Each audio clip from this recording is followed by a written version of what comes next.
And I knew that that would take a bunch more time, like 3 times as much time, which would take focus away from more important tasks that we couldn't outsource or we don't want to outsource.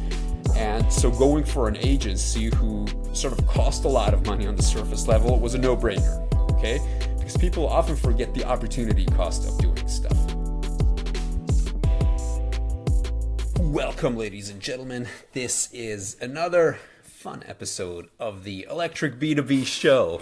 And today I'm going to be talking about a concept that I should have talked about way earlier because it has everything to do with the effectiveness of your entire go-to-market engine. In fact, what we're talking about has a lot of implications for how your entire company is run. Okay, so just a heads up, what we're talking about today is for teams who have 3 to 4 people doing sales and marketing. Okay, it's true for everybody regardless of that, but where it's really going to shine is when you start building a small team and when you scale that team. Okay, so a lot of times when we talk about the effectiveness of your go-to-market strategy and your operations in general, we start with having a strategy, like how super important it is to know your customer inside and out, to know the customer better than they know themselves. But what we're talking about today actually precedes that. It's kind of counterintuitive, this whole thing that we're talking about today. And once I got it, thanks to a couple of bosses that I've had in my previous life, I started making much better decisions and I started speeding up and I started seeing much better returns on everything that I did. Okay, so I'm going to tell you a story. So what happened to me was that I was working for this insurance tech company like 10 or more than 10 years ago. And I was sort of new in my position and I had this new boss. And as I joined the company, they got in talks with an SEO agency, and the SEO agency sent us a proposal. I take a look at the proposal, and I go to my boss, and I'm like, whoa, this is outrageous, okay? So on the one hand, this plan that they're putting together for us, it is valuable, but they're asking for like 3 times my monthly salary, and they're going to get it done in 3 weeks. And realistically speaking, they're going to be working like 5 days on it at most. Okay, so I have a lot of SEO experience. I've got, a couple of projects under my belt, and why don't I do this? It's going to take me a bit longer, but we're going to save all this money, and everybody's going to be happy in the end, right? So here's what my boss asked me without saying no straight away. He's like, okay, they're an SEO agency and you're a guy who's done SEO before and probably has done a good job at it. But we didn't hire you for SEO, right? We hired you for direct marketing campaigns and email marketing, right? Okay, so are you going to do as good a job as the SEO agency? And I'm like, well, no, but I can get to like 80% or 85%. Okay, so you're going to get to 80%. Are you going to be as fast as the SEO agency with everything else that you have going on and other things that you are still going to get on your plate during the next few months? I'm like, no, I'm not going to be faster than them. Third question he asked me, okay, so let's say you take SEO onto your plate. What's going to happen to your other projects that you have going on? The stuff that you're really good at and what we hired you for. Are they going to get more focus or are they going to get less focus? It's like, duh, of course they're going to get less focus. Okay, so by the end of the 3 questions, I sort of, started realizing where he's getting at. And so he's like, look, in this company, we are optimizing for talent and we're optimizing for speed. And I learned that he would spend a bunch of money for what I initially thought was needless consulting. So he would fly in people from Milan who were really experienced with CRM campaigns, and they would brainstorm and they would bring suggestions and they would even coach us a little bit. And then I started realizing that, whoa, I'm getting a lot out of these interactions with these consultants. And he's really optimizing for results, and he's optimizing for speed. And another thing he did, which doesn't cost extra money, is he got a bunch of us from the other division, which was like hundreds of miles away, on a regular basis so that we would exchange experiences and brainstorm together and check out how they're measuring stuff and show our technology and whatnot. So we got a lot out of these interactions, and he was just like raising everybody up. So it's like the analogy with the tide rising, you know? So he was the type of leader who goes for talent and agility, and he just raises everybody. He raises the entire level of his entire department up, and it just makes everybody a better player individually, and it makes the teams work a lot better together. So I started looking for this pattern, and I saw that this guy who was my boss, he's like now the head of a humongous company in one of the countries where that company operates. And I started seeing this pattern in other leaders who are successful in both with small startup companies and as well in enterprises. That these people are optimizing for talent and agility. They're like orchestrators of talent. Okay, and on the one hand, they're bringing in internal people and having them stay in-house, and they're finding the best experts or best. Okay, like that's another tough term. Like, you don't always need like the best experts in the world. You just need like good enough experts who've been there and done that, and who've walked the walk before you, so that you can get there a lot faster. Okay, and pretty soon we're going to go into like some 5th grade level math. I'm going to show you how this thing works out and how it's like such a no-brainer to involve and actually invest in talent and outside experts, okay? Because once you see those graphs and those numbers, it's going to be like, oh, God, so why haven't I been doing this my entire life, okay?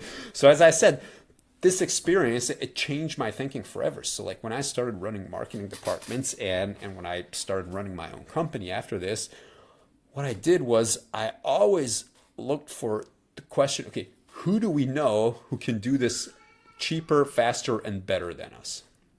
And so I'll give you an example, like a no-brainer, which everybody, you know, has kind of subscribed to, is building your own website. So when we built our current website with Clear, for example, we built it with WordPress and Elementor. Well, we didn't build it ourselves, but we were using Elementor, which is a page builder, a drag and drop page builder, which everybody can use.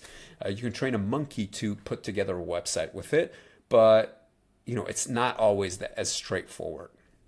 But the reason we chose this page builder is because, you know, it works really well with non-technical people when they need to tweak things or even make like semi-large changes to the website. It's gonna, you know, you don't need to code and the page is gonna look decent. Okay, so we're like, okay, we need a new website, and we've got a couple of people in-house who could just do this thing with Elementor. And I knew that that would take a bunch more time, like 3 times as much time, which would take focus away from more important tasks that we couldn't outsource or we don't want to outsource. And so going for an agency who sort of cost a lot of money on the surface level was a no-brainer, okay? Because people often forget the opportunity cost of doing stuff, okay? So a new website was not totally urgent. It's not like, you know, the house was on fire and we definitely need it. It's like the old site was decent. So we could have just let it go, and we could have just said, okay, whatever, you know, let's see, build it, and then if it takes them 3 months, 4 months, 5 months, whatever, it doesn't really matter.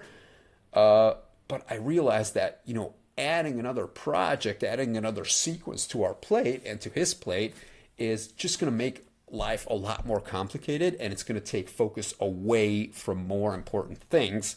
So it's going to have a huge hidden and unrealized opportunity cost.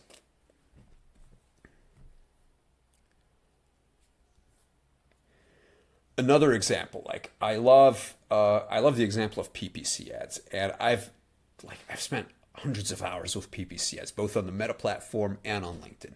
But with Clear, when we started doing LinkedIn ads for clients and ourselves, we immediately got a hold of Zoli, who's like really good. He's super competent at this, because I knew that even though I could figure it out, he was going to be at least 30, 40, 50, 60, 70% better than me. He's going to be a whole lot faster. He can bring us up to speed. He can teach us a bunch of things. So now whenever we need to do LinkedIn ads, we involve Zoli as an expert. Okay, and same with meta ads. Like I spent even more time with meta in my previous lives, and earlier this year, we started advertising on Instagram and Facebook, and we tried to do ABM campaigns on the Meta platform. And even though I was super familiar with it, I knew that I sort of got out of the game because I hadn't been advertising there for a couple of years.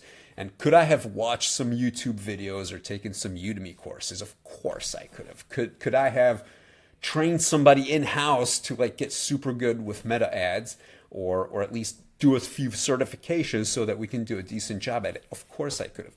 But I didn't choose to do that because, I was always looking for the fastest way to get the most amount of talent into our operations. So I ended up, going with an agency in the States, paid them $5,000. They would hold my hands for a couple of months and set up our campaigns, and we were good. And I was back in the game. And I love this concept. It's like the speed to competence, the speed to excellence. Because it takes a lot of time to get from 1 or for a level 0 to an acceptable level of like 8 on a scale of 10. Okay. Now it's relatively fast to go from the very beginning to like a level 6 or a 7 maybe. But when you're playing at level 6 or 7, you're actually losing money because that means that your results aren't good enough. So even though your internal team with like very little training, they could get you to a level 6 or a 7, you're going to be losing money or maybe breaking even at best because you need to be playing at least 8 or 9 and in some cases 10. But then the effort and expertise and time that's required to go that extra 2 levels, it's like the Pareto principle. So it takes 20% of the time to get to a 6, and then it takes like 80% of the time and the effort to get to a level 7 or 8 or 9 or 10. Okay, so like you just got to be mindful of that learning is not a linear process. Okay, and there's some pretty simple math that will back this up for you.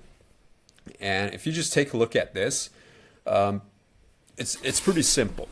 So what you've got here is you've got your team perhaps launching an ABM campaign. Okay, so let's take the example of doing some account-based marketing. So your team is doing ABM.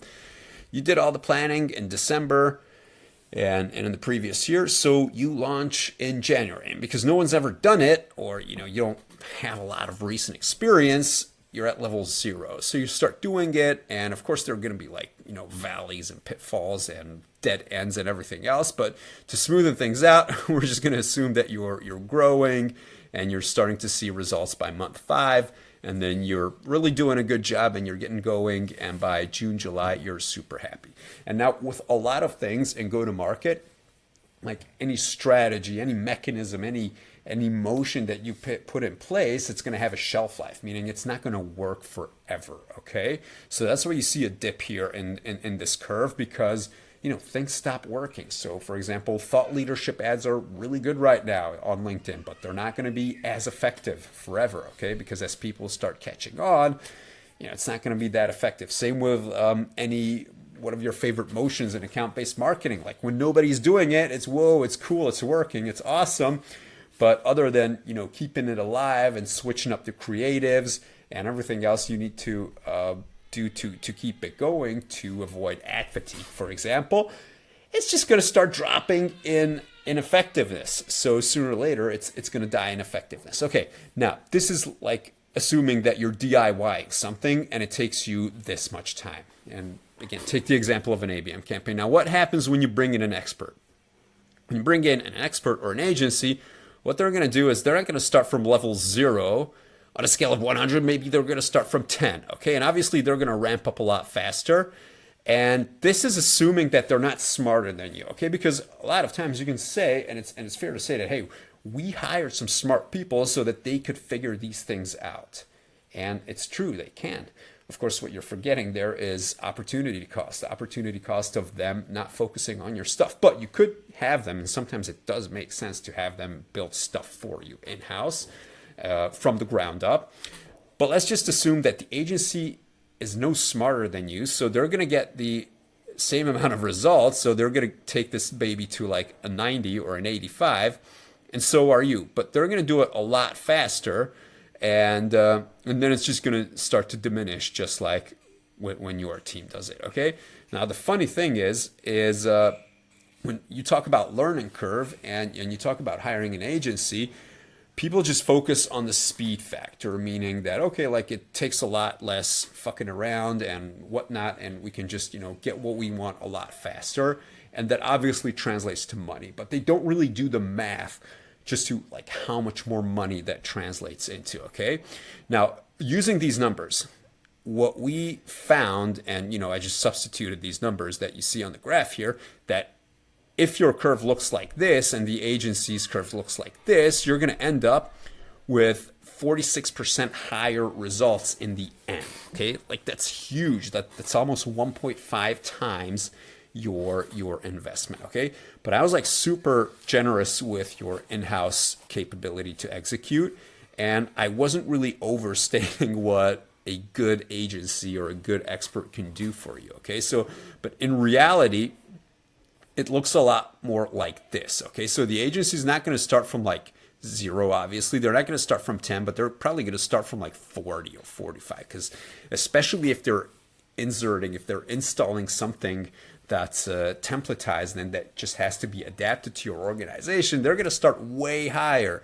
And they're going to ramp up a lot faster than your internal team, and they're probably going to go a bit higher, like to 95.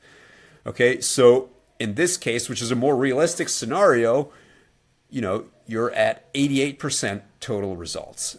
You're at an 88% surplus in total results. Tends to happen in life, especially when you're doing go-to-market and your marketing, is that you have expenses such as media expenses and other things. And when you factor that in, then here's what it looks like. So let's say you have a fixed cost of like 21 or 22. And when you look at the profit, okay, so like this can be results as in revenue, for example, okay, or pipeline or whatever. But when you factor in costs and you subtract that from the revenue, then the difference between your in-house performance versus your agency performance, when you look at profit, is gigantic. Okay, so it's like 2.5x, like 249%. That's one way that you can be agile. Okay, because a lot of teams, they think that they're agile because they're doing Scrum, but when you look at their operations, what might happen a lot is that they're screwing around, they're poking around projects, and okay, they have Kanban boards up and they can make decisions fast, but they're spread out, focused in 97 different ways, and they're just not getting work done, and they're getting to results like really, really slowly. Okay, obviously it's not all sunshine and rainbows. So yes, when you bring in a new agency, when you bring in a new expert, that has, you need to ramp them up. They need to onboard you. You need to onboard them. So yes, that has additional costs. Yes, they need to be managed. Yes, sometimes they'll do a crap job. Sometimes you'll not be a good partner and the relationship will not work. But that doesn't negate everything that we've said about the concept that as a leader, what you want to be looking for is speed to excellence. Like how fast can we get really good at something that is important? And for me, the solution has been to just find the right experts, find the right agencies, or hire the right people, and just juggle with that and be like a composer of a symphony where you're putting all the pieces together and you're not actually playing music, but you're making the music happen. That's a beautiful way to end it, right? Okay. Yeah, so I hope you got a lot out of this conversation.